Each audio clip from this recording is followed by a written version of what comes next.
It's 2025, and it's time that we start asking ourselves some very important questions, especially those of us that are building AR-15s and AR-15 pistols. So, one of the questions that I found myself asking the other day is, in 2025, is staking your castle nut important? Now, let me explain, because I know there's going to be a few of you out there that are going, what the hell is this guy smoking? Right? We've all heard the horror stories. None of us have personally seen it, but we've heard it, right? Of that castle nut that wasn't staked properly, castle nut that wasn't properly secured to that receiver, walking off, and essentially that receiver extension tube just shredding under the pressure. This gun sucks! Right? We've all heard it. None of us have ever seen it happen. I haven't found a video of it. Under all this recoil, quote unquote, on the AR-15 platform. Is it important? And to me, I say no, right? Because there are multiple companies out there now in 2025 that are making end plates with castle nuts that come with anti-rotation built into them, right? This one's from Strike Industries. It's phenomenal. And, there's a couple out there that are ratcheting style. This one comes with anti-rotation pins, and it's a breeze, right? It takes 10 minutes to install versus, if you're not comfortable staking your castle yourself, you're having to send it off to a gunsmith, and 9 times out of 10 they're going to come staked from the manufacturer, but this is assuming that you've taken it off yourself and you want to do it yourself, so on and so forth. So in 2025, it's time to start asking some questions to ourselves.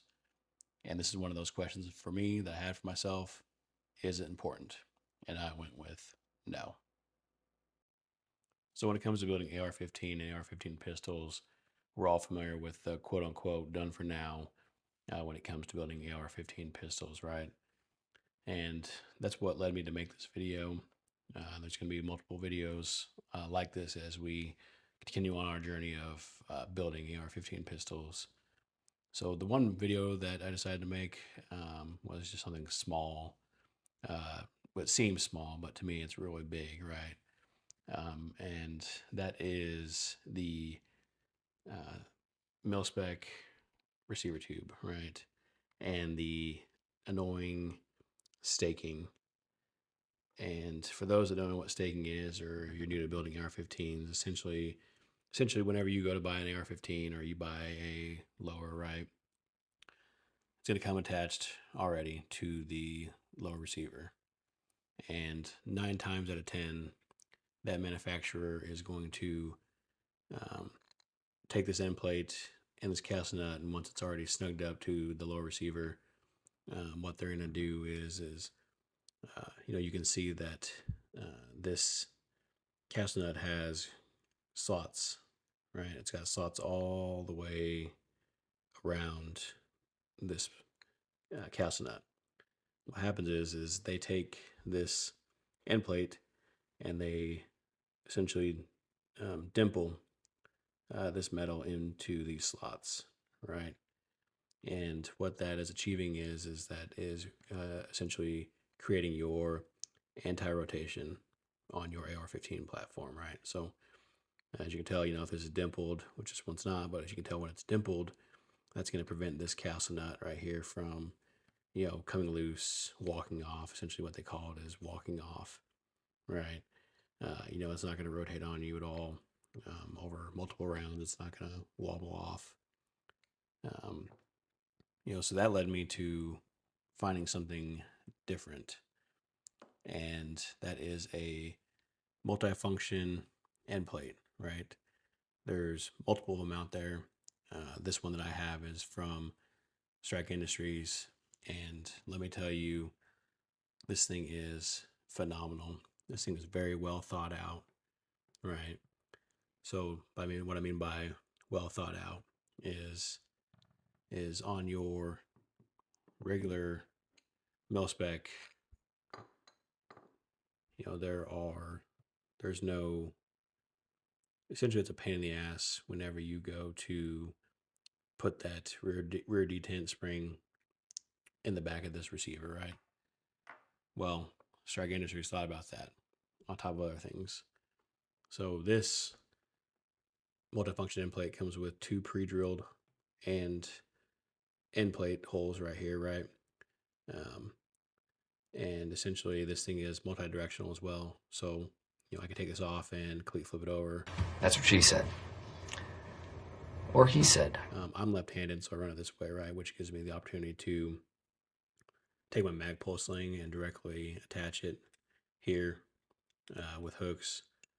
Had the ability to run QD mounts, or you had the ability to run a strap all the way through all together, right? But with this there's 2 pre-drilled holes, right? So essentially it's the assembly's all the same, right? And when I bought this, I looked for video after video on how to do this, and there wasn't much out there, not much detailed videos, right? So essentially on your mil-spec, essentially you're holding down this buffer retainer pin, right, as you're spinning this on, as you're spinning it, right, you're holding it down to where you get it to where it'll hold right there, right? And then after that, you run into the task of, well, shit, now I gotta get that spring in there, right? You don't want to gum it up and jack it all up, right? Well, Strike Industries thought about that, right? So the only thing you're holding right here is this pin down until you get that tube to sit over that, right? And then all you got to do is take that spring and shove it down in there, and take this well thought out screw that's in here, and essentially you're going to just push it down, and once you start getting it threaded, all you gotta do is just tighten it down, right? You tighten it down to the snugness that you want. You can feel it start to catch, and to me that's good, right? And the next portion of it is that it comes with anti-rotation, right? So for me, this is the hardest portion of putting this on, right? And I'll tell you why. So when you go to tighten your cast nut up and then you go to torque it to the spec, this is the part that is the trickiest, because you got to get this lined up on these little slots, run all the way around, right? So getting those slots lined up to where you can get this anti-rotation pin to line up in there, right? Once you get it, it's not going to tighten down until you get it lined up. And that's from multiple times of trying to get it and figuring out why the hell this won't go. That's the reason why, is that these slots are the exact same size as the end of this little screw. And then once you get it lined up, it'll just slip right in there. And then you just tighten it down to where it starts to, you can feel it hitting that wall right there on the end of that low receiver. And then it's done, right? So the company, they provide some blue Loctite that you can use if you want to. It's up to your discretion. I don't use it because, tomorrow I may decide that I want to change out and put a poor man's Q brace on the end of this thing, right? And I can do that if I want to, because the Loctite's not on there. It is just a breeze. You may ask, why my retainer pin's missing on mine. And the reason for that is because I run a Armor-spec H2 buffer sound capture spring on mine. This thing's phenomenal, especially whenever you're shooting suppressed, right? So you're not getting that annoying cheese grater sound that you would with a regular mil-spec buffer tube and spring. So if you're in the market and you want to change things out, or you don't know how, it can be annoying to get that staking broke, but it's not impossible to do. In the future, we may make a video on how to do that. But if you want to do it, just do it. If you're not comfortable doing it yourself, try to find a local gunsmith that might be able to do it for you. But that's my comparison, and that's my reason for wanting to essentially go with a multifunction end plate over your regular mil-spec buffer tube and mil-spec buffer plate. So essentially, this is what it's going to look like, once it's all put together. you know, looks phenomenal.